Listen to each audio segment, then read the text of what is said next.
Bonjour, une nouvelle de Guy de Maupassant. Les idées du colonel. Ma foi, dit le colonel Laporte, je suis vieux, j'ai la goutte, les jambes raides comme des poteaux de barrière, et cependant, si une femme, une jolie femme, m'ordonnait de passer par le trou d'une aiguille, je crois que j'y sauterais comme un clown dans un cerceau. Je mourrais ainsi, c'est dans le sang. Je suis un vieux galantin, moi, un vieux de la vieille école. La vue d'une femme, d'une jolie femme, me remue jusque dans mes bottes, voilà. D'ailleurs, nous sommes tous un peu pareils en France, messieurs. Nous restons des chevaliers quand même, les chevaliers de l'amour et du hasard, puisqu'on a supprimé Dieu, dont nous étions vraiment les gardes du corps. Mais la femme, voyez-vous, on ne l'enlèvera pas de nos cœurs. Elle y est, elle y reste.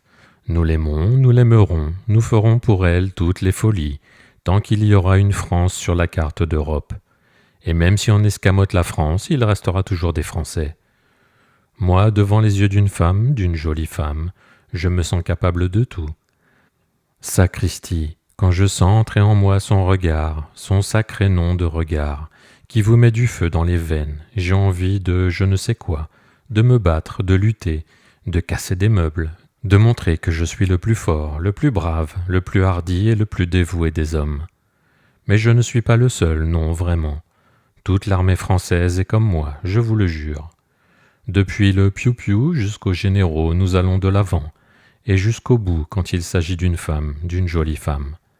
Rappelez-vous ce que Jeanne d'Arc nous a fait faire autrefois. Tenez, je vous parie que si une femme, une jolie femme, avait pris le commandement de l'armée, la veille de Sedan, quand le maréchal de MacMahon fut blessé, nous aurions traversé les lignes prussiennes, sacrebleu, et bu la goutte dans leurs canons. Ce n'est pas un trochu qu'il fallait à Paris, mais une Sainte Geneviève. Je me rappelle justement une petite anecdote de la guerre qui prouve bien que nous sommes capables de tout devant une femme.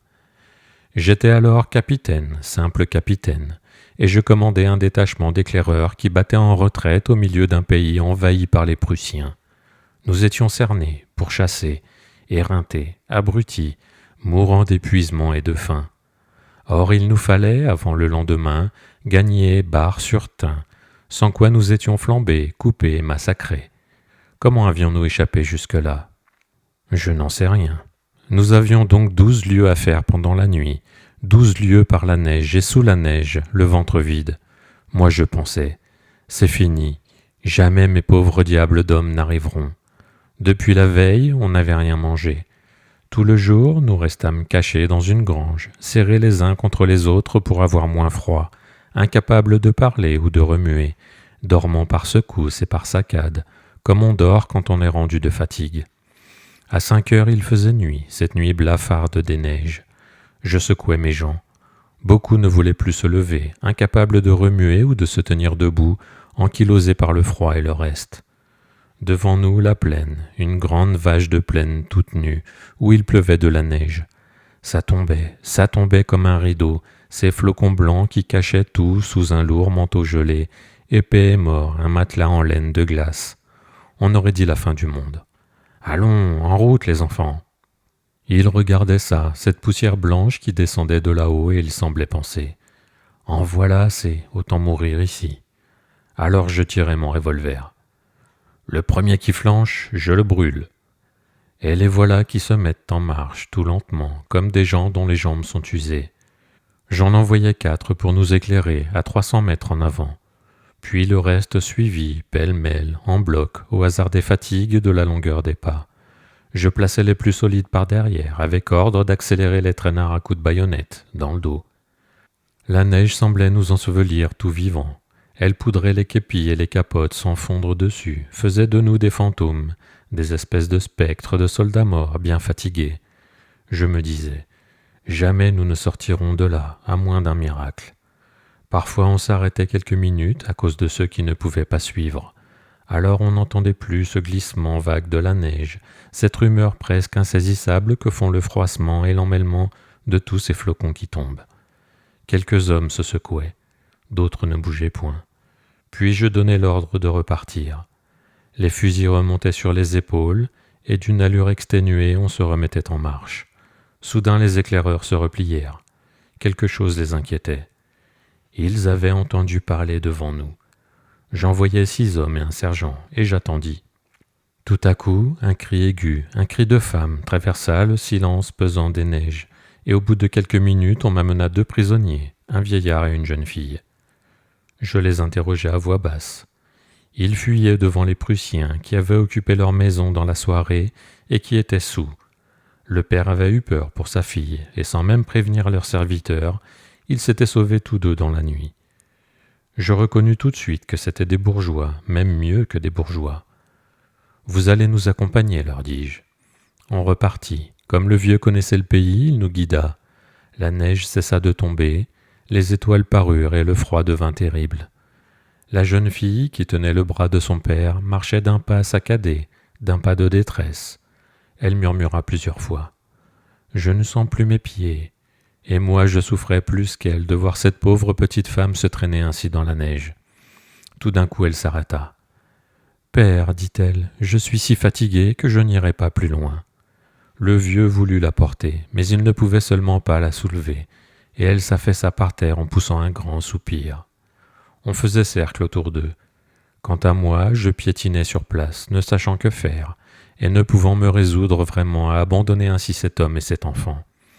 Tout à coup, un de mes soldats, un Parisien, qu'on avait surnommé Pratique, prononça « Allons les camaros, faut porter cette demoiselle-là, ou bien nous ne sommes plus français, nom d'un chien. » Je crois ma foi que je jurais de plaisir. « Nom d'un nom, c'est gentil ça, les enfants, et je veux en prendre ma part. » On voyait vaguement dans l'ombre, sur la gauche, les arbres d'un petit bois. Quelques hommes se détachèrent et revinrent bientôt avec un faisceau de branches liées en litière. « Qu'est-ce qui prête sa capote » cria Pratique. « C'est pour une belle fille, les frérots. » Et 10 capotes vinrent tomber autour du soldat. En une seconde, la jeune fille fut couchée dans ses chauds vêtements et enlevée sur 6 épaules. Je m'étais placé en tête, à droite, et content ma foi d'avoir ma charge. On repartit comme si on eût bu un coup de vin, plus gaillardement et plus vivement. J'entendis même des plaisanteries. Il suffit d'une femme, voyez-vous, pour électriser les Français. Les soldats avaient presque reformé les rangs, ranimés, réchauffés.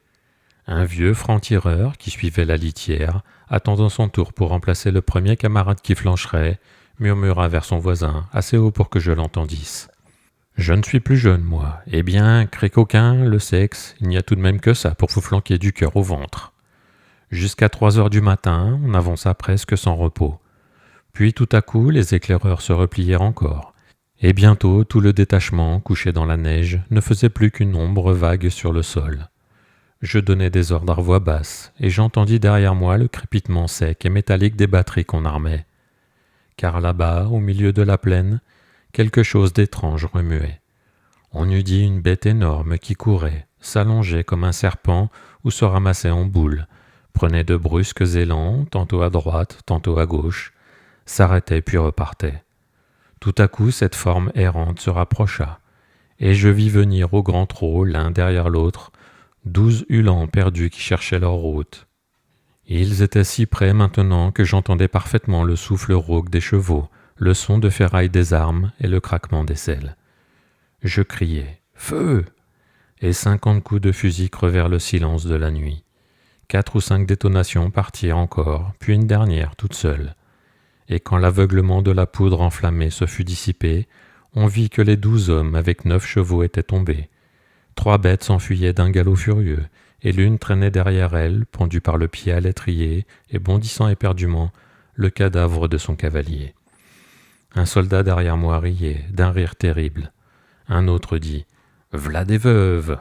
Il était marié peut-être. Un troisième ajouta « Faut pas grand temps !» Une tête était sortie de la litière. « Qu'est-ce qu'on fait ?» dit-elle. « On se bat ?» Je répondis « Ce n'est rien, mademoiselle. Nous venons d'expédier une 12aine de Prussiens. » Elle murmura « Pauvres gens !» Mais comme elle avait froid, elle redisparut sous les capotes. On repartit, on marcha longtemps. Enfin le ciel pâlit. La neige devenait claire, lumineuse, luisante, et une teinte rose s'étendait à l'orient. Une voix lointaine cria « Qui vive ?» Tout le détachement fit halte, et je m'avançai pour nous faire reconnaître. Nous arrivions aux lignes françaises. Comme mes hommes défilaient devant le poste, un commandant à cheval, que je venais de mettre au courant, demanda d'une voix sonore en voyant passer la litière. Qu'est-ce que vous avez là-dedans ? Aussitôt une petite figure blonde apparut, dépeignée et souriante, qui répondit « C'est moi, monsieur ». Un rire s'éleva parmi les hommes et une joie courut dans leur cœur. Alors Pratique, qui marchait à côté du brancard, agita son képi en vociférant « Vive la France !» Et je ne sais pas pourquoi je me sentis tout remué, tant je trouvais ça gentil et galant. Il me semblait que nous venions de sauver le pays, de faire quelque chose que d'autres hommes n'auraient pas fait, quelque chose de simple et de vraiment patriotique. Cette petite figure-là, voyez-vous, je ne l'oublierai jamais. Et si j'avais à donner mon avis sur la suppression des tambours et des clairons, je proposerais de les remplacer dans chaque régiment par une jolie fille. Ça vaudrait encore mieux que de jouer la Marseillaise. Nom d'un nom, comme ça donnerait du vif aux troupiers, d'avoir une madone comme ça, une madone vivante à côté du colonel. Il se tut quelques secondes, puis reprit d'un air convaincu en hochant la tête. C'est égal, nous aimons bien les femmes, nous autres Français.